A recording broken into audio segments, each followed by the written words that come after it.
Hello, good morning. How are you today? I hope we are in good health and happy. Baiklah anak-anak, pada pertemuan kali ini kita akan masuk ke tema 9, benda-benda di sekitar kita. Subtema 1, benda tunggal dan campuran. Namun sebelumnya, marilah kita berdoa masing-masing di rumah ya nak ya, memohon perlindungan pertolongan Tuhan agar apa yang kita pelajari sepanjang hari ini dapat kita pahami dengan baik, serta kita dapat mengerjakan tugas dengan mandiri, teliti, serta tepat waktu. Nah, KD yang akan kita bahas ini ada 3 ya nak ya. KD yang pertama, KD 3.4, kita akan membahas tentang iklan.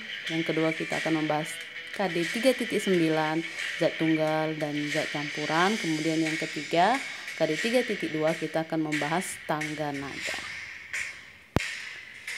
Baiklah, untuk yang pertama, perhatikan percakapan berikut ini. Nah, di sini ada penjual dan pembeli mesin cuci. Nah, ada pertanyaan ini. Si pembelinya, ada mesin cuci seperti ini Pak? Nah, kemudian dijawab oleh penjualnya, ada. Mari saya perlihatkan gambarnya. Nah, inilah contoh iklan yang dipegang oleh si anak tadi, si pembeli tadi. Nah, berdasarkan iklan inilah anak tersebut mendatangi toko untuk membeli mesin cuci. Nah, dari iklan ini dapat kita lihat apa yang akan disampaikan oleh iklan ini ya. Dalam iklan ini menyampaikan apa nak? Ya, ingin menyampaikan bahwa si penjual itu ingin menyampaikan bahwa dia menawarkan adanya mesin cuci. Nah, dengan berbagai kapasitas, kemudian berbagai program, kemudian kemampuan si mesin cuci sebagaimana menarik pembeli untuk membeli mesin cuci. Nah, inilah contoh dari iklan melalui media cetak maupun media elektronik. Nah, ini bisa dicetak maupun dipublikasikan, diupload di media sosial ya nak ya. Kemudian, apa itu iklan? Iklan adalah suatu cara yang digunakan untuk menawarkan atau mempromosikan suatu barang atau jasa.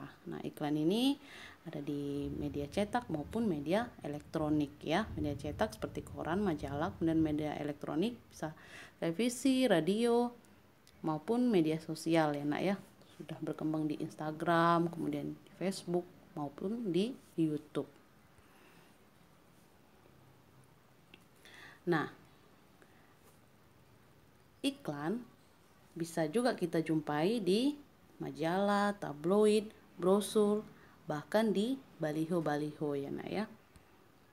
Nah, dengan tujuannya apa? Untuk membujuk si pembeli atau meraih si pembeli untuk membeli produk yang ditawarkan oleh penjual tersebut. Apa saja unsur-unsur iklan media cetak ya? Seperti dalam brosur tadi ya.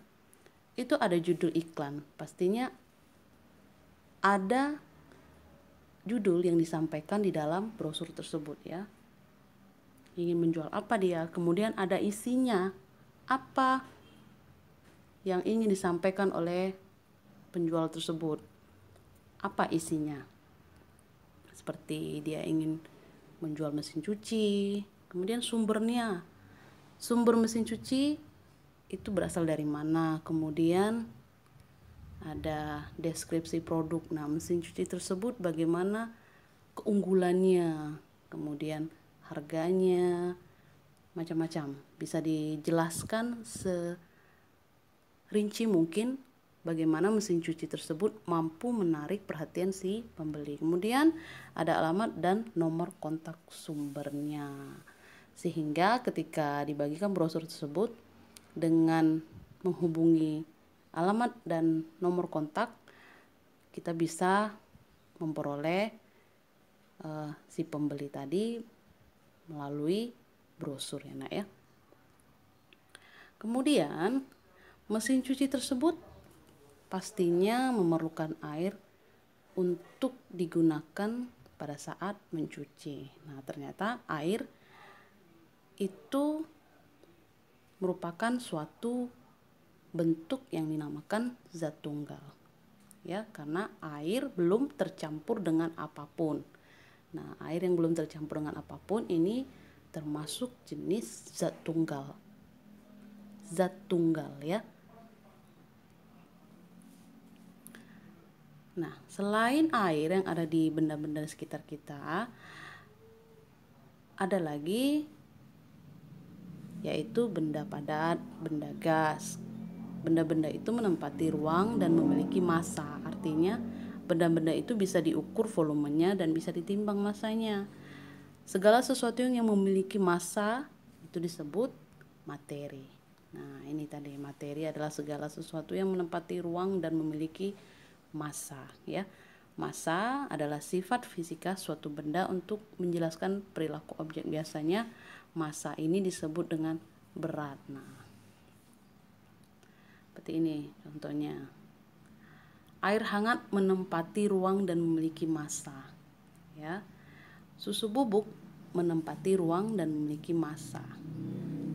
Air hangat dan susu bubuk ini termasuk materi. Ya.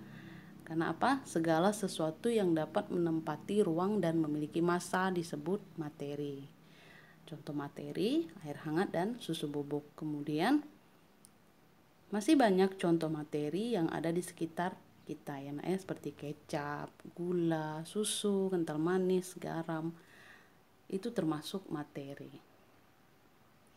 Kemudian massa. Massa itu tadi adalah beratnya. Jadi air hangat bisa kita ketahui beratnya dengan cara ditimbang. Nah, begitu juga dengan susu bubuk, kecap, gula, semuanya bisa kita ketahui massanya atau beratnya. Nah, itulah materi dan massa. Kemudian kita ke zat tunggal dan zat campuran. Anak pasti sudah mengetahui apa itu zat tunggal dan zat campuran. Zat tunggal itu materi yang hanya tersusun atas satu jenis zat saja, ya, seperti tadi. Bisa juga air. Nah, itu zat tunggal. Ada lagi contohnya, emas, perak, gula, dan garam dapur. Nah, ini juga contoh dari zat tunggal. Kemudian kita ke zat campuran. Apa itu zat campuran? Zat campuran adalah zat yang terdiri atas beberapa jenis materi atau zat tunggal. Berarti kumpulan dari beberapa jenis materi atau kumpulan dari beberapa zat tunggal. Nah, campuran ini dibedakan lagi menjadi dua. Campuran homogen dan campuran heterogen. Nah, ini enak ya. Kalau campuran homogen itu campuran zat-zat penyusunnya yang tercampur sempurna. Artinya campuran tersebut tidak dapat dibedakan lagi. Seperti air laut, air gula. Nah, bisa kita lihat gula di dalam air gula tersebut tidak lagi enak ya, karena sudah tercampur sempurna. Nah, itulah campuran homogen. Campuran heterogen apa? Campuran zat-zat penyusun yang tercampurnya itu tidak sempurna. Artinya campurannya dapat kita bedakan. Seperti apa? Air kopi. Nah, kopi hitam ya nak ya. Air kopi kopi yang ada di dalam air kopi itu mengendap sehingga kita masih bisa melihat kopi. Nah, artinya apa? Kopi tersebut, kopi dan air itu tidak tercampur sempurna. Masih kita bedakan air dan kopinya. Nah, itu campuran heterogen ya. Kemudian ada air kapur. Air kapur juga ketika kita mencampurkan air dan kapur, kapurnya masih kita lihat di dalam air kapur tersebut. Nah, artinya tidak tercampur sempurna. Begitu juga dengan minyak dan air. Nah, walaupun kita sudah mencampurkan minyak dan air, kita aduk sekuat-kuatnya, tetap saja kita masih bisa melihat air dan minyak dalam satu wadah tersebut. Nah, kenapa? Karena air kopi, air kapur, dan minyak dan air itu tidak bisa tercampur sempurna. Dan ini termasuk campuran heterogen. Nah, ini penjelasannya ya. Kemudian, nah, contoh dari campuran homogen ini teh panas atau teh hangat. Nah, tidak lihat ini ya, teh celupnya enak ya. kita perhatikan tehnya saja yang ada di dalam gelas. Nah, bisa kita lihat di situ gulanya, Nak?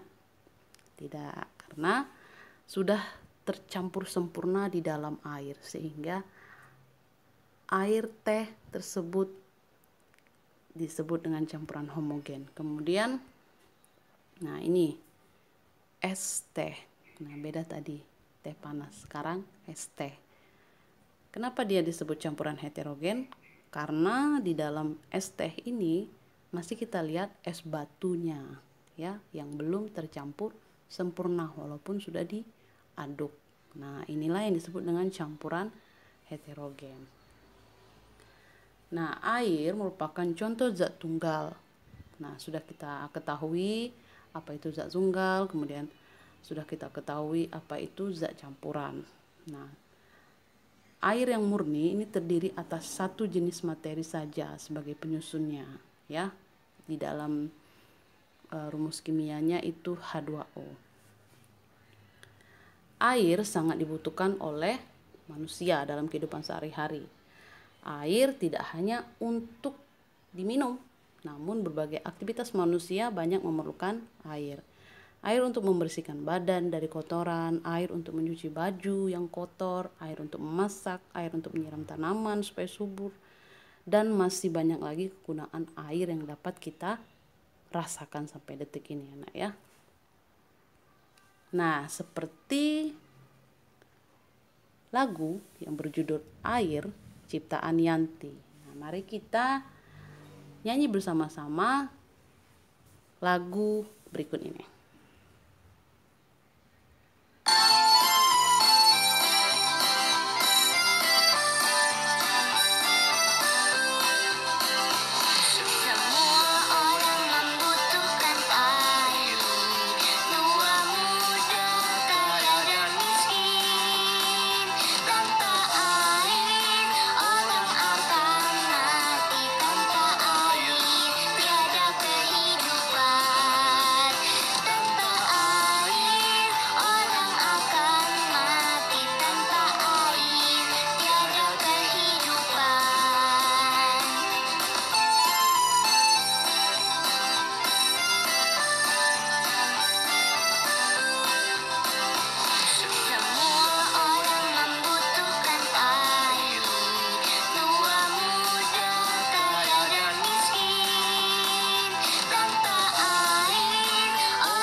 Oke, terima kasih yang sudah ikut nyanyi, Anak, ya. Nah, lagu Air yang sudah kita nyanyikan ini terdapat nada-nada harmonis yang tersusun secara berjenjang. Nah, ini disebut dengan tangga nada. Salah satu tangga nada adalah tangga nada diatonis. Tangga nada diatonis itu dibedakan menjadi dua, tangga nada diatonis mayor dan tangga nada diatonis minor. Ya. Lagu yang berjudul Air ciptaan Yanti ini termasuk jenis tangga nada diatonis mayor. Nah, ini ciri-cirinya. Berulang-ulang kita pelajari, nggak apa-apa ya, Nak, ya. Karena semakin kita mempelajari, semakin kita mengetahui dan semakin melekat ilmu tersebut. Nah, ciri-cirinya memiliki interval 1,1/2, 1,1/1,5. Kemudian ciri-cirinya bersifat gembira, semangat. Kemudian diawali dan diakhiri dengan nada do. Ya, contohnya selain air itu ada Maju Tak Gentar, Hari Merdeka, dan Indonesia Raya. Itu ciri-cirinya ya, Nak, ya. Ada 4. Kalau ditanya jelaskan ciri-cirinya, berarti paling tidak menyebutkan 4 yang sudah kita bahas tadi. Kemudian selain tangga nada diatonis mayor, ada tangga nada diatonis minor. Nah, susunan nadanya memiliki interval 1/2, 1/1/2, 1/1. Nah, ini memiliki ciri-ciri bersifat sedih, biasanya diawali dan diakhiri dengan nada la sama dengan a. Contoh lagunya Gugur Bunga, Syukur, Hipnoguru. Nah, tangga nada diatonis minor ini ada 3 lagi ternyata, yaitu tangga nada diatonis minor asli, kemudian tangga nada diatonis minor harmonis, kemudian untuk yang pertama, tangga nada diatonis minor asli adalah tangga nada minor yang hanya memiliki nada-nada pokok.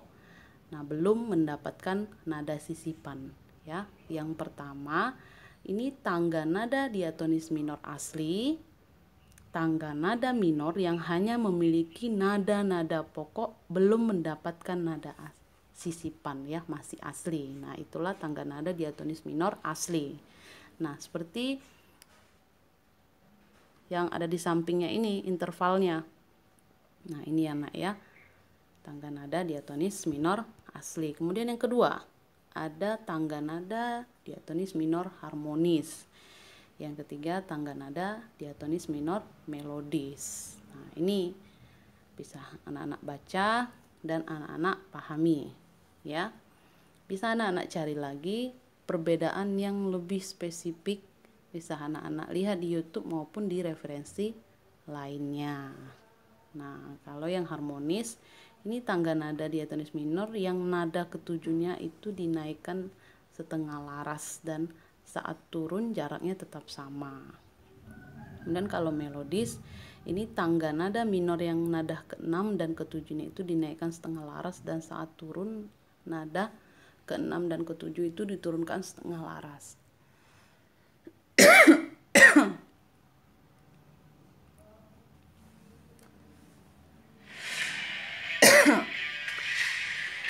Oke.